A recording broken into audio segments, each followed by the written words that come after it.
రాత్రి ఒంటరి చేయక జంటగా నిలచి వేదన బాధలు తొలగించినది.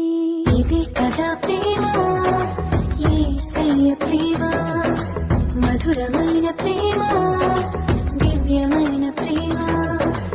ఇది కదా ప్రేమ, యేసయ్య ప్రేమ, మధురమైన ప్రేమ, దివ్యమైన ప్రేమ. ఎవరో నన్నిలా మార్చినది, ఎడబాయని కృప చూపినది. Download ShareChat.